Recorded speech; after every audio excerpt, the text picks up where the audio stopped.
Hello, adventurers. I want to take a moment to tell you that all our content can now be found uninterrupted and commercial-free on Apollo Plus. Apollo Plus is a subscription-based service that enhances your audio fiction experience with ad-free access to your favorite shows and exclusive content, while at the same time supporting us all as creators to keep bringing you quality content. Please take a moment to check out Apollo Plus at apollopods.com or download the app in your Google or Apple app stores. Again, that's Apollo Plus, your new home for quality audio fiction. Hello, adventurers. Good to see you again, here now in the halls of Garnet Keep. Walk with me a moment, would you?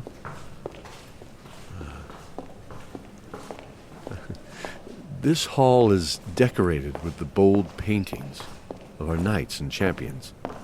Well, look, there's J.D. Rose, returned descender, Pfautsch, Daniel Nichols, Hayley Muñoz, Brian Dowling, Storm Cone, Joleen Fresquez, Laney Flanagan, and Rori Christenson. Many more of their shield brothers and sisters are just down, actually, that hall. I have to ask, you are helping to spread the word that others can join us, correct? Oh, I'm sorry. I know you're doing your best, and it's just... Well, the dread of that looming eye of Lord Palace, the dark army behind the obsidian fortress just waiting to... Well, it bothers me.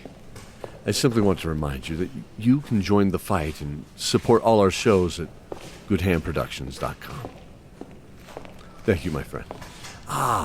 There you are. The great library, where I believe Cordelia and ARYAT the Gold Dragon are researching. Now hurry. I believe they're waiting for you. Dawn of Dragons, Season 5, Episode 2, An Old Friend. For once, no. No, it isn't about the flame, Cordelia. Oh, well, what is it? A messaging spell, or rather, a ritual, as it's not mere action and words with an almost immediate effect. This is a special, rare old magic, not found in your books.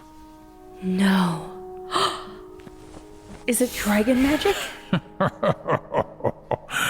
Yes, it is dragon magic. And I suppose you were told dragon magic was dangerous and powerful. Well, they were right. This is one I feel, however, has less risk that will be critical to this journey. So, look, right here. What do you see? It's people playing? Outside by a stream, by... Wait! Is this the valley? Yes, this is our valley. I wasn't much of an artist, but I spent many hours doodling on this moment that I fell in love with. It's of when the twins came to our valley centuries ago as young wormlings that we rescued from across the sea. Semri and Emir were born in Kerr, as are most bronze dragons. They love the sandy northern coasts. Those two there are playing by the stream, you remember. Over here is where we would meet for breakfast, right? Yes, I remember. And here's where the cabins were. Yes, a wonderful time. Oh, that one there with his arms crossed was little Chuckles. Always on guard. Cute. No matter. My memory of it is enough now, though. What do you mean? Dragon magic of all forms takes a sacrifice. That sacrifice can come in different forms and by different people. but the sacrifice still holds a weight that is the same. In this case, if you follow the ritual and burn this, you will be able to talk to me. What? How? It's a gift. A gift's power isn't in the value of the item to just anyone, correct? It's the power that is impressed in it between the giver and the receiver, molded by its creation and the emotions of the craft itself. I spent many hours capturing this moment of love for my little students. You are another one of my students as well. But regardless, we have a bond.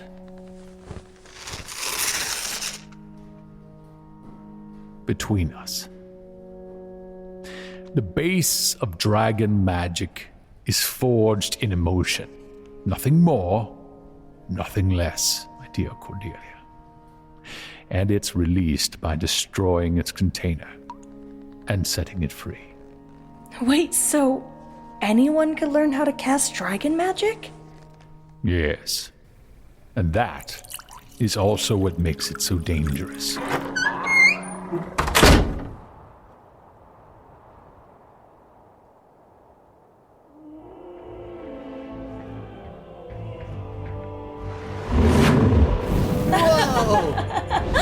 Yeah! Woo! Yeah!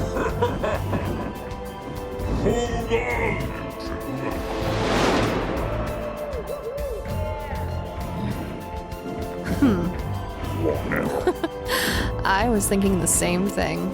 Gold and bronze made their way through the clouds high above the plains of Tro. Cordelia's throat hurt from laughing as Scottmere's never-ending wellspring of excitement from flying on the back of the great gold dragon ARYAT flowed. The hours had flown by, and as they weren't slowed down by traveling in such a large group, this time they could see the foothills of the Whispering Woods just on the horizon now. It had only been a little over half a day, given the position of the sun, now growing crimson and low, in the western sky over her left shoulder. The smaller form of Ymir burst into view, silhouetted against the crimson sun. DABRIA stood on his back, holding the reins in one hand, while wisps of the clouds they cut through ran along her arms, outstretched above her head. Cordelia saw a different side of DABRIA then, and remarked how she looked as if she might be smiling. Really? Well, apparently I'm not nearly as exciting anymore. What? Are you kidding me? This is awesome! It was early nightfall when they landed and parted ways with their friends, the dragons. Making their way through the Whispering Woods, they found what appeared to be an old camp and settled there to take a short rest. It was in the witching hour that DABRIA began preparations to leave. Oh my god.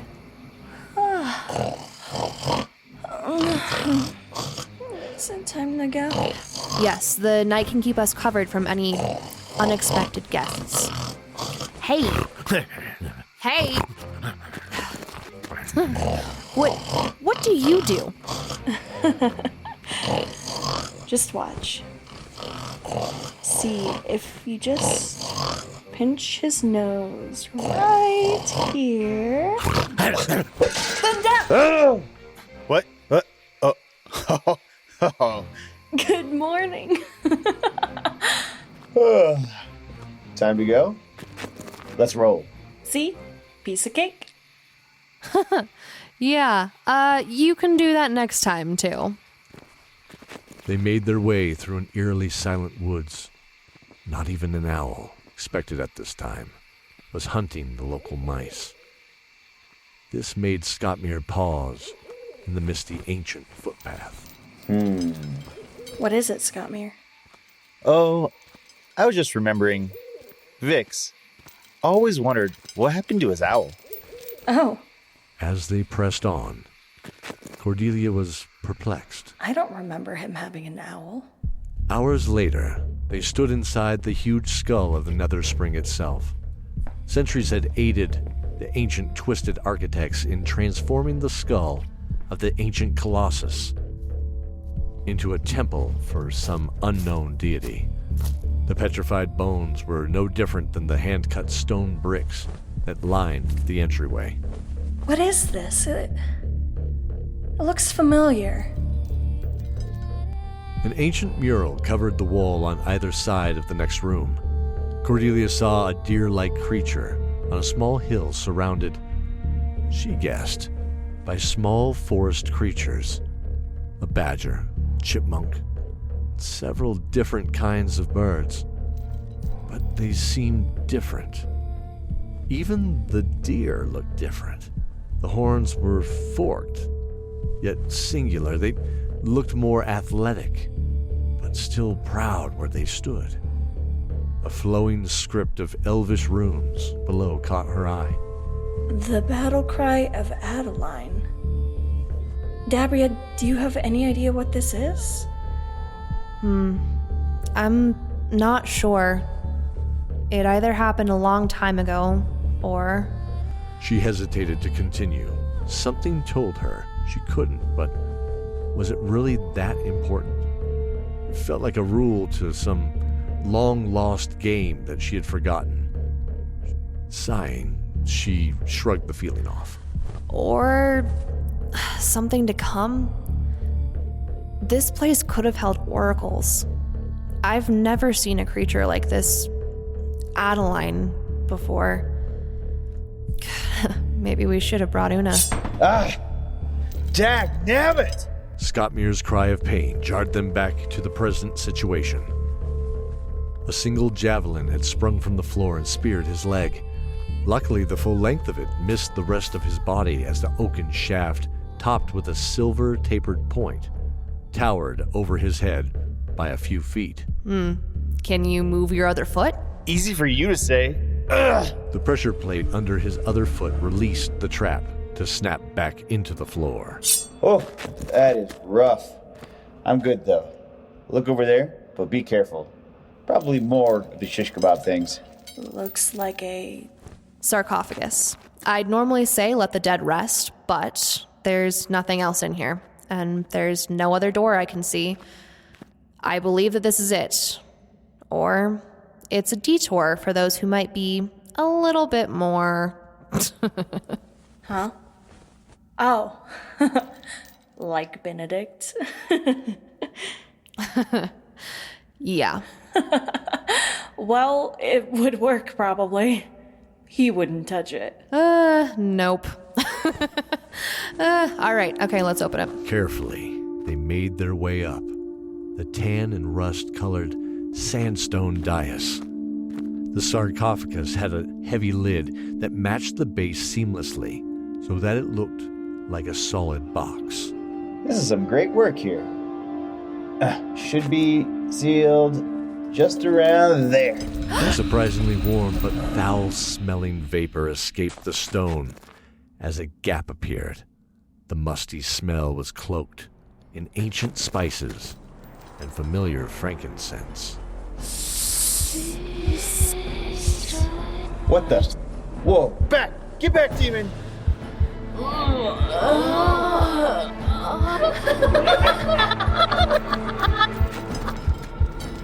Scottmere threw off the stone slab with a shove. It split into 3 jagged pieces as a blue-eyed mummy rose from its depths to lunge at the dwarf. He struck its gauze-wrapped face with a single balled fist as he drew his axe. DABRIA cracked a whip across its body, pulling the musty bandages away and revealing blackened chrome. What? Armor? Fire erupted from Cordelia's hands to envelop the standing form.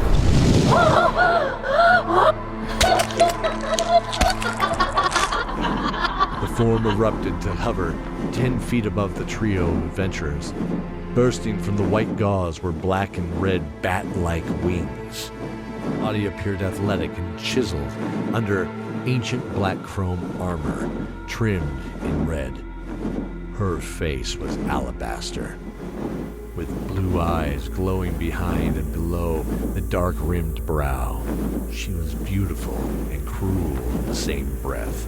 Her gaze moved from the dwarf, who had unintentionally interrupted an ancient slumber, to the shaved head of the death cleric, bearing a glowing whip. A sinister grin split her face, revealing multiple razor-sharp teeth. It is you. Shall we dance again? Again? Who are you? Dear sister, you must remember there are us. Come on, face me.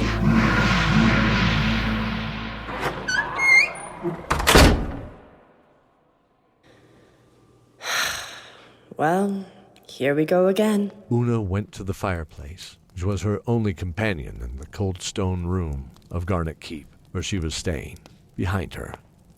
The soft bed with warm wool blankets awarded her some comfort, but that wasn't what she needed right now.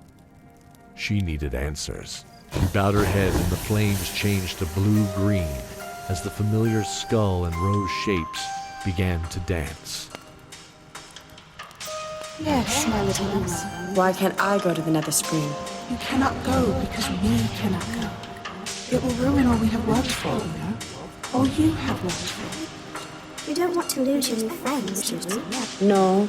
Herberus. No. What about Dabria? Did she continue to help you? I suppose, love you like a sibling knowing the truth? No. No, I should suppose not. How could she love a freak like you? Like us? Una paused and thought. These words surprisingly didn't sting like one would expect they would. She knew they were true. She nodded in neutral acknowledgement. We can help him, Una. My dear, sweet boy. Yes. Yes, we must help him first. Go to the mead hall and look for sheep. They're traveling with the clue I told you to find when we last spoke. This time, do not disappoint me. Fire sputtered and flared back to natural orange red.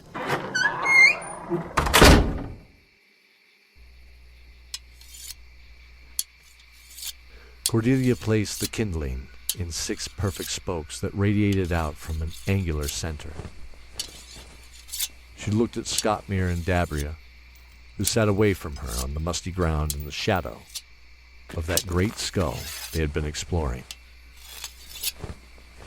Scottmere was sharpening his axe, slowly dragging the stone across the long curved edge of the blade. Dabria sat with one hand on the goat's horn at her neck, slightly perplexed as she thought about the demoness in that sanctuary. The battle was less difficult than her words. Cordelia looked at the staff that was now in Dabria's hands. A bear and woman twisted up the upper part of the staff, radiating healing energy. Lying next to Cordelia was a black staff, projecting 6 flattened blades, like the head of a flanged mace. Cordelia could feel the magical energy radiating from both of them. As if sensing her focus, Dabria turned to her. She wasn't just guarding these staves. I'm sure of that. Agreed. Something else is there, but we need someone like Zorin to help. I couldn't find anything magical, but there's got to be more to this place than just that one room. And she seemed familiar. I can't remember why, though. Shar.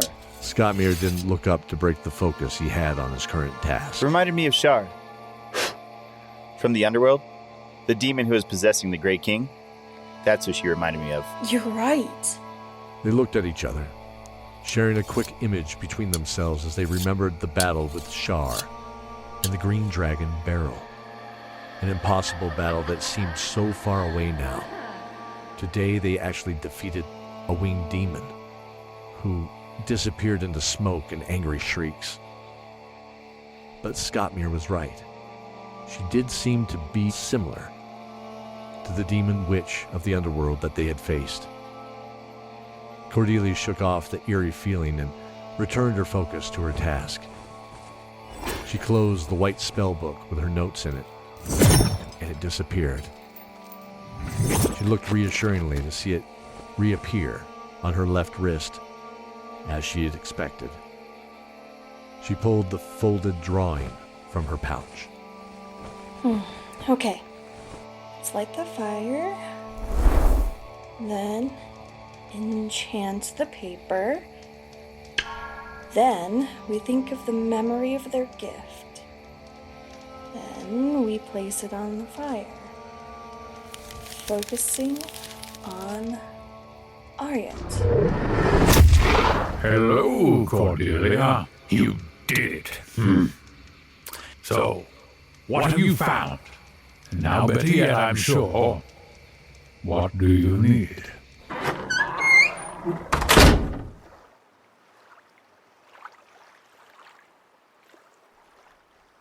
Zorin stood by the lake's edge, behind the keep. The soft waves lapped the dark sandy edge where the mountain grass met the water, like a short cliffside. The gray-brown shapes of small fish darted behind rocks, as if sensing his gaze. He could hear soft footsteps approaching, footsteps that were expected in this less formal meeting place he had come to, growing tired of postulating in stuffy war rooms. He then spoke without looking at the footsteps' source. Hello, ARYAT. Any word from Cordelia? Alas, they've only uncovered a single room and 2 magical staves. Though they are powerful relics from the centuries past, they are most likely not the artifacts Lord Pallas is seeking in the Netherspring. So, what do they do? One of them is the staff of the Maiden and the Bear, a healing staff once borne by an old world cleric from centuries past. One who was obsessed with giving deities human-like characteristics. In this case, the bear became the maiden, which was a newer concept a millennia ago. The lion became the knight. The thorn became the prince. And Yes, I remember. I'm sorry. I didn't mean to cut you off. You said that there were 2. No offense taken, my boy. The second was a black staff of some hidden arcane power. Cordelia hasn't unlocked all its hidden characteristics, but it still seems to be a locally powerful weapon. Not something that could control or affect entire armies. Or to slay a deity. I'm sorry. What was that? Oh, nothing. I just remembered something, but it wasn't important. Who, Hello, Zorin. who's that with you? We believe there's something more to the Netherspring than we thought. A young girl stepped forward from behind Una. Also cloaked in dark black and rich purple, she pulled her hood back to reveal the pale bluish-gray skin, silver hair, and pointed ears of an all too familiar elven heritage. What? A dark elf? My name is Lily, Princess of the 4th Outpost of Felreach. I believe this is yours. Zorin was curious as to how she, a maiden from the world beneath the ground, hidden from clouds and sky, had come here, and for what purpose? His mind filled with questions, but his gaze fell wide-eyed to the cluster of bent steel the size of a small pumpkin, steel twisted in a familiar pattern. How can this be? His hand clasped around the leather grip in the center naturally, revealing the basket hilt of an ancient blade that was all too familiar to him. An echo of a memory rang through his head, ferrying a voice to his mind. A voice he thought was long lost in the deep underworld. Her voice. We meet again, my love.